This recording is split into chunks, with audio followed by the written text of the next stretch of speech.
Hey, how's it going? Sammy Musgrave here, your email copywriting expert. And today we're going to be talking all about your call to action when you're writing emails. And this is really important. Your call to action is often the difference between your prospect clicking to buy your product, to sign up for your course, to follow you on Facebook, or bounce away and go on to the next email, therefore not buying from you. So to generate more profits, you really want to make sure that you get your call to action right. And surprisingly, there's a lot of ways to do this right, and there's also a lot of ways to do this wrong.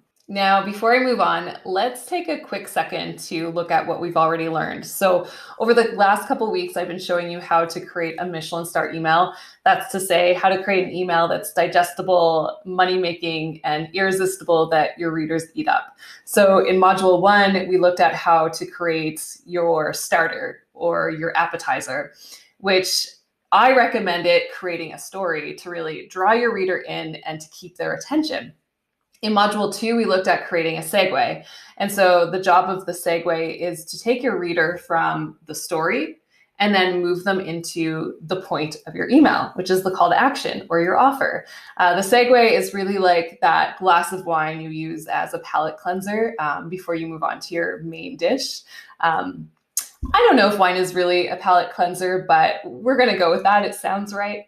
And the call to action is truly the main course. To create an effective and persuasive call to action, it needs to be clear.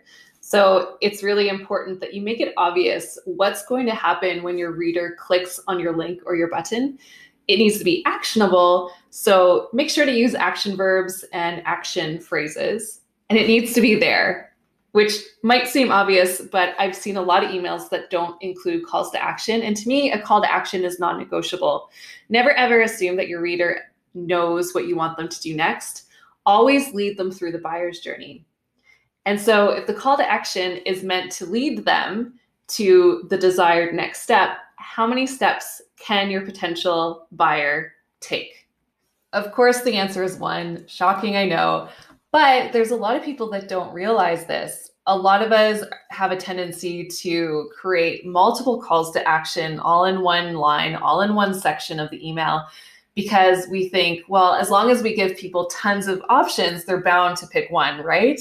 And that's absolutely not the case. A lot of us are lazy, and if you give us too many options, you're just going to lose us. And you never ever want to split the attention of your audience with competing calls to action. So let's look at an example. This sender is giving me 3 different calls to action. And they're all in the same area. They're bundled together. So, even though this one's on top, there's not really one that's popping out more to me than the others. So she wants me to check out her offer. She wants me to listen to her podcast, and she wants me to find her on Instagram. Those are 3 different calls to action that are competing for my attention. And, more likely than anything, I'm just going to get overwhelmed and move on to my next email. Okay, but what if they're not ready to take the next step? Do you just lose them forever and let them go entirely? That's where the secondary call to action comes in. But this is really important. You want to make sure that the secondary call to action looks less important than your primary call to action, because again, we don't want to distract them with competing calls to action. So we do this by making it less prominent on the page. And you can use size.